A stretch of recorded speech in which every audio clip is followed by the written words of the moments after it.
Bonjour, c'est Jean Descartes. Bienvenue au cœur de l'histoire.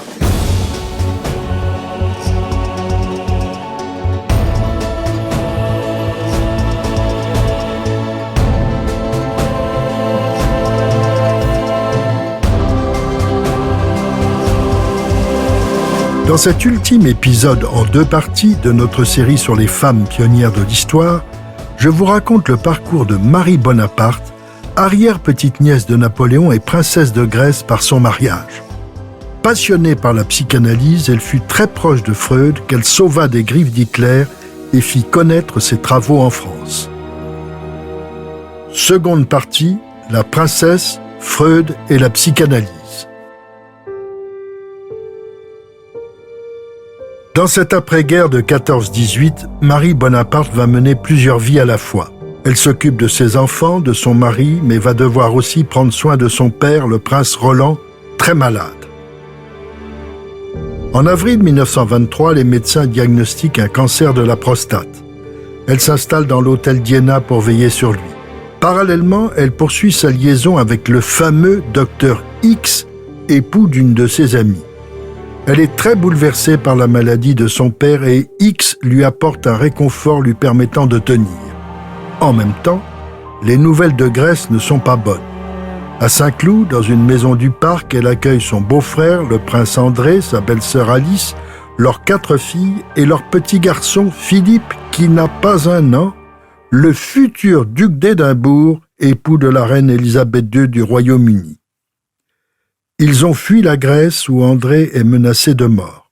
Totalement inconscient, le couple désargenté que sont André et Alice compte sur elle pour régler chaque détail de leur nouvelle existence. Elle leur procure un train de vie auquel ils sont habitués. Sans elle, ils n'auraient pas les moyens de poursuivre leur exil. Constantin, son beau-frère, ex-roi des Hellènes, meurt à Palerme en janvier 1923. Georges II, qui succède à son père, a du mal à se maintenir sur le trône. Il sera finalement condamné à l'exil et quittera la Grèce avant 1923. Un amiral devient temporairement régent. Pour Marie, la page grecque est tournée pour longtemps. Le prince Roland s'éteint en avril 1924. Ses funérailles sont célébrées 3 jours plus tard, le jour même de la proclamation de la République grecque. Pendant cette période compliquée, Marie a rencontré un médecin, le docteur René Laforgue, qui avait découvert Freud et la psychanalyse 10 ans plus tôt. Il a soutenu sa thèse au début des années 20 et on lui a confié un poste d'assistant dans une consultation psychanalytique à l'hôpital Sainte-Anne. C'est la première du genre en France. Laforgue entre alors en correspondance avec Freud. Il va devenir le lien entre les Français et Vienne. Un jour de février 1925, il vient dîner chez Marie en compagnie du docteur Otto Rank, un fidèle de Freud et le fondateur à Vienne d'Imago, le périodique où s'exprimait le célèbre psychanalyste et ses disciples. Marie les reçoit dans son lit car elle vient de subir des opérations de chirurgie esthétique. Elle se rend compte que ces interventions successives, elle en a déjà eu d'autres, sont le signe de son mauvais état psychique. Elle veut absolument rencontrer Freud pour qu'il fasse son analyse. Laforgue lui écrit au printemps 1925. Je ne sais si Rank vous a fait savoir que nous avons passé une soirée chez la princesse Georges de Grèce. La dame en question souffre d'une névrose obsessionnelle assez prononcée qui, certes, n'a pas nui à son intelligence, mais a perturbé quelque peu l'équilibre général de sa psyché. Cette dame a l'intention d'aller vous voir à Vienne et me prie de vous demander éventuellement d'entreprendre sur elle un traitement psychanalytique. Le rendez-vous est difficile à fixer. Freud est un peu réticent. Pendant cette période, Marie, désormais installée à Saint-Cloud, passe son temps à vider l'hôtel de l'avenue d'Iéna qu'elle a décidé de vendre. Les enfants grandissent, Pierre a passé son baccalauréat en juin, Marie et Georges, revenus du Danemark, ont passé des vacances avec eux au Pays Basque. Cela ne l'empêche pas de poursuivre sa liaison avec X. Georges est très opposé à son départ pour Vienne. D'ordinaire, il ne pose pas de questions sur les activités de sa femme. Mais là, il se demande si elle ne traverse pas une crise mystique, d'autant qu'elle annonce qu'elle va partir longtemps. Georges pense que les enfants ont besoin d'elle ainsi que toute la maison. X est absolument du même avis. Le mari et l'amant ne savent pas exactement ce qu'ils redoutent, mais ils se sentent l'un et l'autre abandonnés. Marie est consciente de leur désarroi, mais pour elle, cette rencontre avec Freud est essentielle. La porte fermée contre laquelle elle se cognait aussi loin que remontent ses souvenirs, cette porte, Freud va l'aider à l'ouvrir. Elle va commencer une nouvelle vie. Marie arrive à Vienne le 30 septembre 1925. Elle s'installe avec sa femme de chambre à l'hôtel Bristol. Puis, elle se rend au 19 Berggasse où le docteur Freud vit et consulte depuis 1891. De sa première visite, elle dira « L'impression qu'il m'a faite dépasse tout ce que j'en attendais. D'abord cette grande douceur qui est en lui, alliée à tant de puissance. On le sent en sympathie avec toute l'humanité qu'il sut comprendre et dont on n'est qu'un imperceptible morceau. »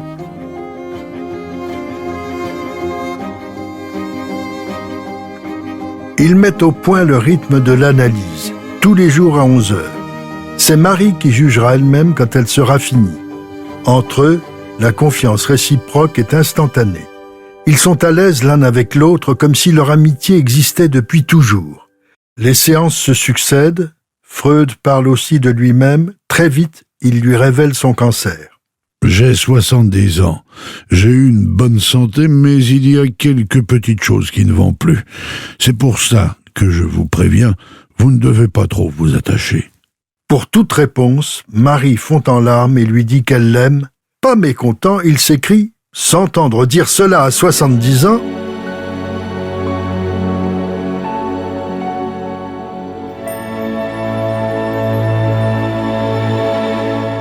Le fondateur de la psychanalyse est extrêmement intéressé par sa visiteuse. Il n'aurait jamais imaginé que la princesse Georges de Grèce se comporte avec ce naturel qu'il aimait tant. Il l'appellera toujours princesse alors qu'elle lui a demandé de l'appeler Marie ou Mimi. 4 mois après leur première rencontre, il lui dit que lorsqu'elle est apparue, il n'attendait plus rien de la vie. Sa fille Sophie est morte de la grippe espagnole 4 ans plus tôt et son petit-fils, qu'il adorait, était mort lui aussi en juin 1923, 3 mois après la première opération du cancer de la mâchoire dont souffre Freud. Il était âgé. Anna, sa fille, ne se mariait pas. La venue de Marie lui apporte l'inespéré, un regain d'intérêt, un espoir. Grâce à elle, il pense de nouveau à propager son enseignement, à le développer en France. Cela tombe bien, Marie lui sera d'un dévouement absolu, elle l'y aidera. Elle a enfin trouvé le père idéal, celui qui dépassait ses espérances. Elle écrit à René Laforgue « Quel être merveilleux, unique, et comme le monde de longtemps n'en vit et n'en verra plus. La hauteur du caractère est égale à celle de la pensée, et le contact quotidien avec un pareil esprit est le plus grand événement de ma vie. » Bien que ce soit elle que Freud analyse, Marie prend de nombreuses notes à chaque séance. Elles serviront plus tard au biographe anglais de Freud, Jones. L'analyse se poursuit de façon satisfaisante. Marie confesse la forte agressivité qu'elle éprouve à l'égard de son mari, Georges. Elle ne peut toujours pas accepter son homosexualité. Freud l'assure que son époux ne menace en rien son développement intellectuel. En décembre, son retour à Paris est rude. Tout le monde se plaint de son absence, Georges, les domestiques et X, son amant. Quant aux enfants, c'est pire. Elle a du mal à comprendre son fils Pierre.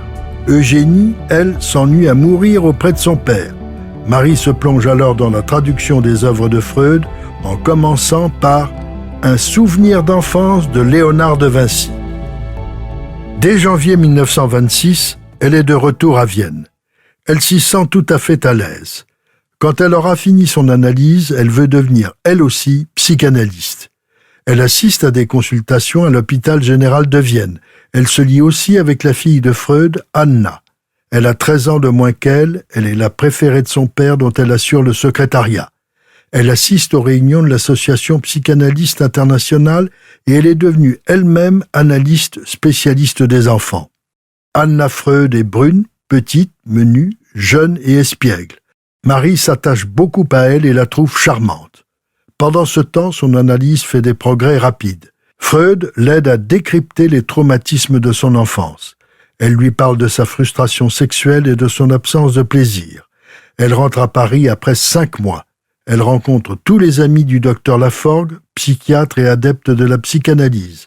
Elle va s'occuper d'organiser la Société française de psychanalyse et de préparer la parution d'une revue spécialisée. Aussi bien son mari que son amant sont tenus à l'écart de ces nouvelles activités. Ils sont tous les deux jaloux et ne s'en cachent pas. En juin 1926, la mère de Georges, la reine Olga, meurt à Rome. Marie et son époux se rendent aux obsèques. À son retour, elle décide d'entreprendre une œuvre où elle pourra exprimer la somme des découvertes et des connaissances qu'elle a acquises grâce à la psychanalyse. Son choix se porte alors sur une étude analytique de la biographie et de l'œuvre du romancier américain Edgar Poe. Grâce à elle, la Société psychanalytique de Paris est officiellement créée le 4 novembre 1926. Parallèlement, elle s'occupe de sa famille et notamment de Georges. Elle achète un hôtel particulier 6 rue Adolphe-Yvon, près de la porte de la Muette. Elle pense que, tout en gardant ses appartements à Saint-Cloud, son mari vivrait plus commodément.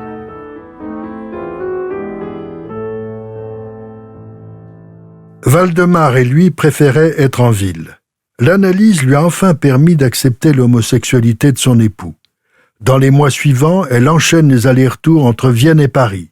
Elle a fondé la revue française de psychanalyse, mais ses enfants l'inquiètent. Pierre a raté son examen d'entrée à l'école de chimie, il va commencer le droit. Quant à Eugénie, elle ne va pas bien. Le 7 décembre, elle souffre d'une pleurésie. On décide de l'envoyer soigner ses poumons en Suisse, à Lézin. Marie Bonaparte exerce désormais comme psychanalyste. Mais elle va traiter ses patients d'une manière originale, ce qui est une habitude chez elle. Elle a de grandes attentions à leur égard. Elle envoie un chauffeur et l'une de ses luxueuses automobiles pour les conduire à Saint-Cloud. Si le temps le permet, la séance a lieu dans le jardin et elle-même s'allonge sur une chaise longue derrière le divan. Pendant les séances, elle ne cesse de faire du crochet. Plus tard, quand elle aura acheté sa maison de Saint-Tropez et quand elle retournera à Athènes à la restauration de la monarchie, elle les emmènera avec elle. Elle sera à la fois hôtesse et psychanalyste. Un exemple de son originalité. Un jour, au bois de Boulogne, elle aperçoit un exhibitionniste. Elle s'approche de lui et lui dit « Rentrez tout ça, c'est sans intérêt, mais j'aimerais bien vous parler. Venez me voir demain chez moi. » Et elle lui tend sa carte. Inutile de dire que l'exhibitionniste n'est jamais venu. En 1930, Marie continue ses traductions de l'œuvre de Freud, Ma vie et la psychanalyse. Cette même année, elle achète en bord de mer à Saint-Tropez des vignes et un bois de pin. Elle y fait construire une maison qui s'appellera le Lys de mer. Là, elle nage et travaille au soleil devant la mer, à l'ombre d'immenses pins parasols. Pour les 75 ans de Freud, elle fait une conférence à la Sorbonne. C'est la première fois qu'elle parle devant 500 auditeurs. Sans cesse, elle contribue à la connaissance en France de l'œuvre de son mentor. Le 30 janvier 1933, Hitler devient chancelier d'Autriche. Freud s'en inquiète dans une lettre à Marie. Le 11 mai à Berlin, on brûle des milliers de livres de juifs et de non-juifs. Il déclare « Quel progrès ! Au Moyen-Âge, on m'aurait brûlé. Aujourd'hui, on se contente de brûler mes livres. » L'année 1938, Marie est en Grèce où la monarchie a été rétablie. Elle assiste au mariage de son neveu, Paul, frère du roi Georges II, avec Frédérica, petite fille de Guillaume II d'Allemagne. C'est un des derniers mariages princiers de l'avant-guerre. Le 11 mai, c'est l'Anschluss. L'Autriche est envahie par les nazis. La situation devient inquiétante pour Freud. Sa fille Anna est convoquée par la Gestapo. Il est décidé à quitter l'Autriche, mais il veut emporter ses collections et sa bibliothèque. L'autorisation de sortie n'est pas facile à obtenir. Les nazis exigent une taxe de 20% sur la valeur des biens des émigrants. Marie va avancer la somme. Après un court séjour à Paris, elle revient à Vienne au début du mois de mai 1938 pour préparer le départ de Freud. Le 5 juin, l'homme fait une brève étape à Paris chez Marie avant de s'établir à Londres où il mourra l'année suivante. Marie est heureuse du mariage de sa fille Eugénie, enfin guérie, avec le prince Dominique Radziwiłł. Le 14 janvier 1939, Valdemar meurt. Georges l'a veillé jusqu'à la fin. Maintenant, Marie se rapproche de son époux et ne le quittera plus. Lorsque la guerre éclate, ils rejoignent la Grèce. Avec la famille royale grecque, ils gagnent l'Afrique du Sud et ne rentreront qu'en 1945. À partir de cette période, Georges et Marie vont se partager entre Saint-Cloud, Saint-Tropez et la Grèce. Marie continue à participer aux réunions de la Société de psychanalyse à Paris. Elle commence aussi à s'opposer fermement à Lacan. Elle écrit et publie en français et en anglais une série d'articles réunis en un volume sous le titre « Sexualité de la femme ». C'est son œuvre la plus célèbre et certainement la plus controversée. Elle constate la virilisation sexuelle de la femme qui va de pair avec sa virilisation sociale. Elle pressent une diminution de la différenciation entre les sexes. La même année, Georges et elle se rendent à Londres pour assister au sacre et au couronnement de la reine Élisabeth II. N'oublions pas que Philippe est leur neveu. La vie de Marie est décidément paradoxale. À l'été 1954, le couple participe avec Eugénie et leur petite-fille Tatiana à la Croisière des Rois, organisée à bord de l'Agamemnon par les rois Paul Ier et la reine Frédérica de Grèce.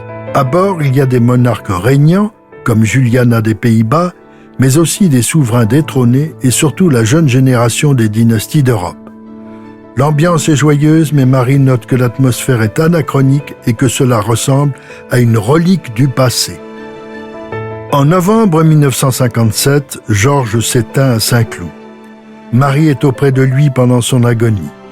Il est inhumé en Grèce, dans la nécropole royale de Tatoi. En 1958, Marie décide de ne plus participer aux réunions de la Société de psychanalyse, mais elle continue d'écrire. En août 1962, elle est au Lys de Mer en train de lire Jacques le Fataliste de Diderot lorsqu'elle ressent des palpitations et une forte fièvre. Elle apprend qu'elle a une leucémie. Elle meurt 1 mois plus tard à la clinique de Saint-Tropez. Elle est incinérée et ses cendres transportées à Tatoi, dans la tombe où repose son mari, le prince Georges. Il n'y a pas de service religieux. Petite fille, elle admirait ces femmes Bonaparte qui étaient, selon sa grand-mère, des femmes excessives. Marie a finalement été comme elle méritait bien le nom qu'elle revendiquait de « dernière Bonaparte ». Si cette plongée dans l'histoire vous a plu, n'hésitez pas à en parler autour de vous et à me laisser vos commentaires sur le groupe Facebook de l'émission. Je vous dis à bientôt pour un nouvel épisode de Au cœur de l'histoire.